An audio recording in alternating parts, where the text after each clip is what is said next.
Dia's been out a couple of weeks now, and while I've made my thoughts known on her default skin, once I got past that, she actually has a pretty crazy kit for mission farming. Boasting the ability to apply tow with the best of them and having a 4th that deals nutty damage in a large radius, she really is a descendant that can do it all. But above it all, nothing's quite as satisfying as sticking an enemy on the end of your lance and charging away with them until they fall to damage. Can only imagine what their buddies must be thinking when they see that happen. So in today's video, we'll be taking a look at Dia's cavalry build, all about fast and aggressive play to clear hordes, but never a slouch when it comes to bossing damage. We'll be looking at how to build her correctly, and I'll explain the full skill rotation for how it all comes together. So as always, if that sounds good to you, what are we waiting for? Let's get to it. So let's talk what the build can do and some general basics so that you can hit the ground running with this. Now first off, let's cover the red mod that changes our skills, as why would we actually bother covering the base kit when we aren't going to be using it?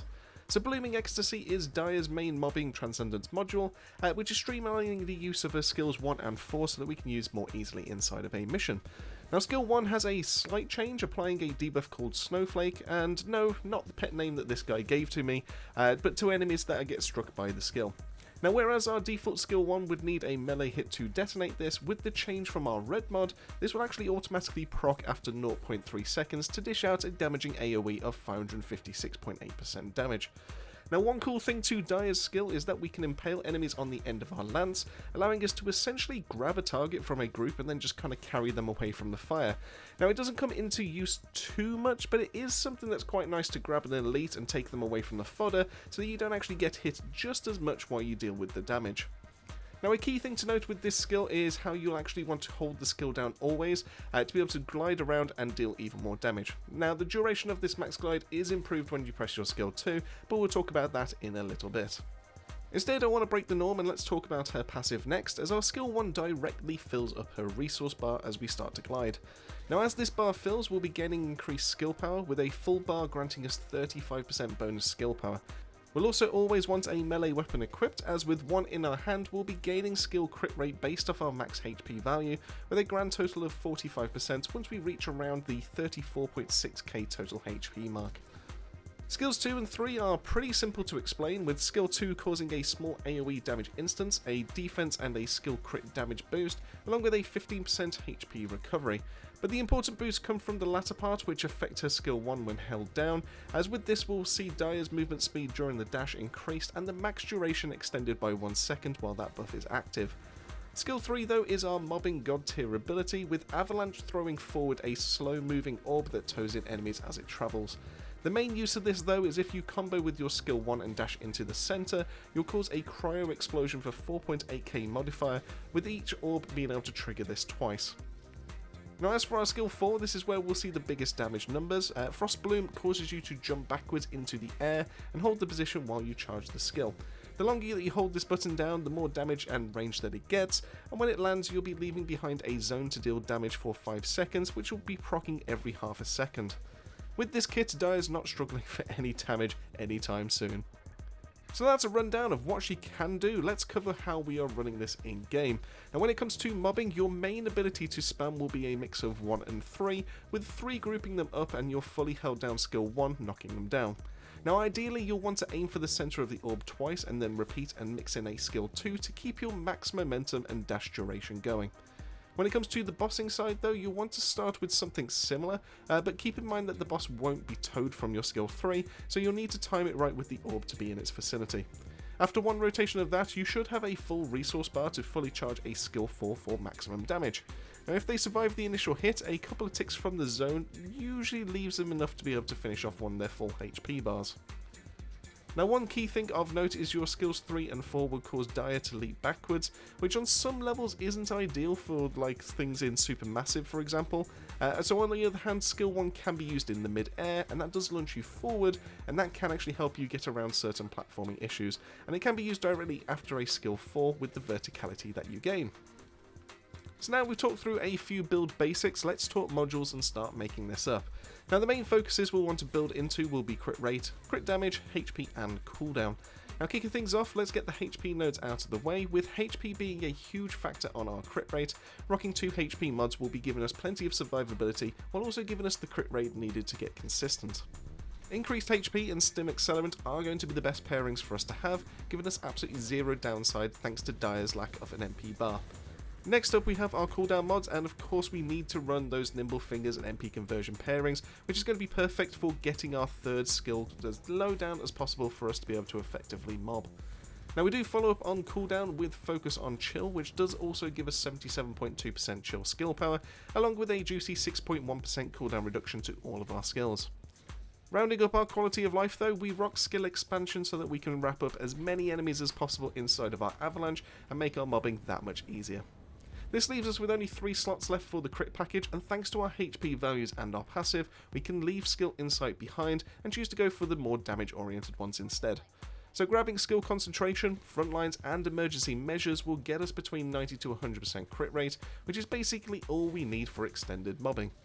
Now the rate will fluctuate depending on what component set you use and the rolls of the HP that you got when it comes to cores on the pieces that you do have, but over 90% is more than viable for this kind of build. Now swapping over to our Ancestor module, the main focuses we want here will be cooldown, fusion ratio and crit damage, which are going to be the 3 pinnacles of Dire's kit right now. Of course, this could be a little bit expensive to be able to get all 3 of these, and especially in decent rolls, but if you focus on the cooldown and then the fusion ratio first, and then grab a crit damage lastly if possible, this will actually be the best way to prioritise your rolls.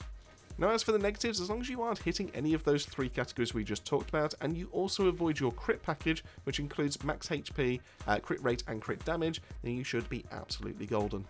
Lastly, we have our trigger mod, and boy, what a trigger mod this is. Icebreaker dropped with the release of Dire, allowing her to trigger more damage on all of your offensive skills with a 2-second cooldown.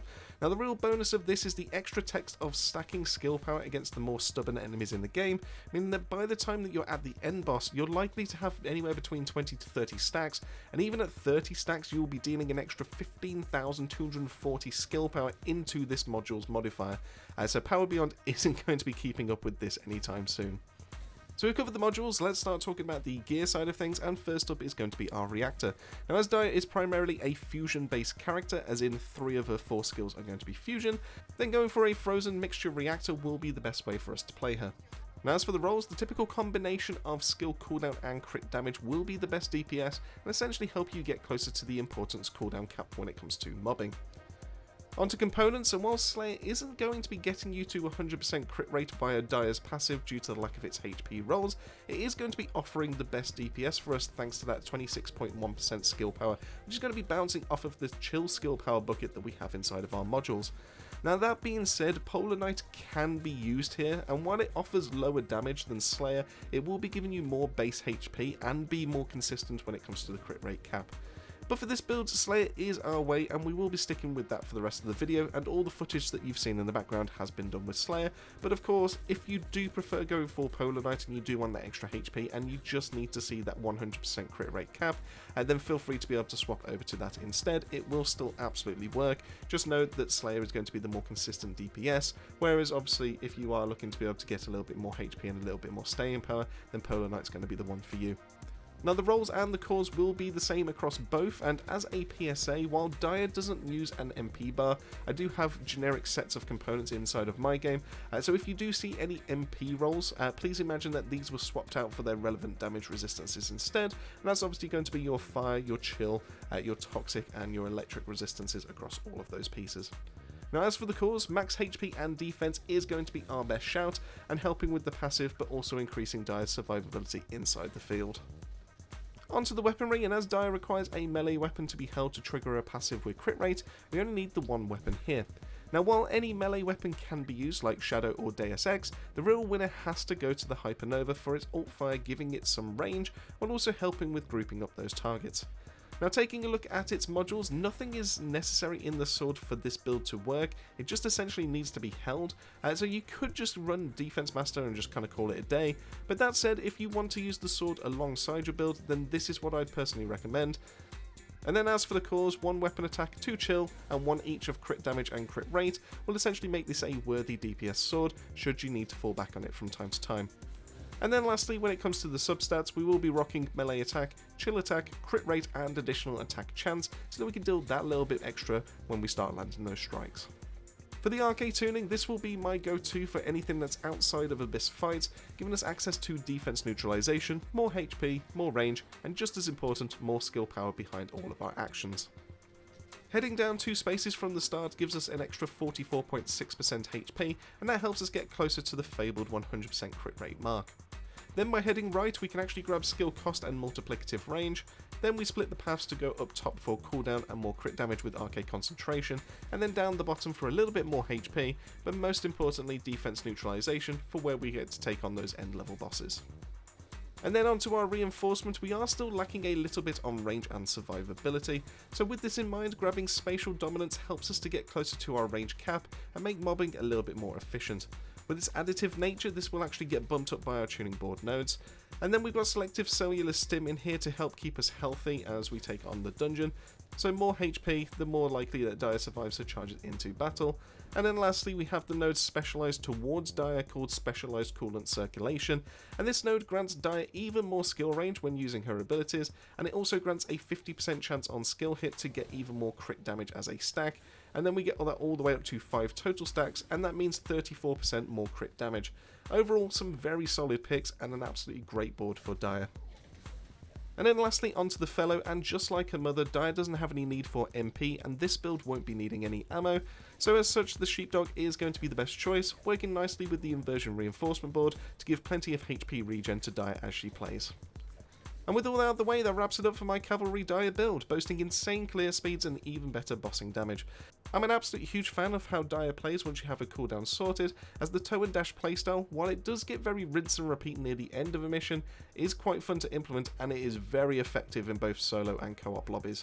Her fourth being changed with Blooming Ecstasy hits like a truck, and it is perfectly made blend of bossing and mobbing damage thanks to its high base multipliers and its lingering damage over time effect. Overall, Nexon did a very solid job with her, and while I think we all expected something else as a skill set, maybe more in tune with her showing in Sigma Sector, she still brings the boom, and this is a lot of fun doing so. And so this is the section I want to hear from you. What are your current thoughts on Dire now that we're a little on from her launch? Were you hoping that she'd have a kit that's a bit more in line with Sigma, or are you happy with her current kit? And then lastly, what are your current thoughts on Season 3 so far? Let me know all that and more down below. Massive thank you for making your way to the end of the video. As I always say, keep yourself safe, keep yourself well, and I'll see you all on the next video.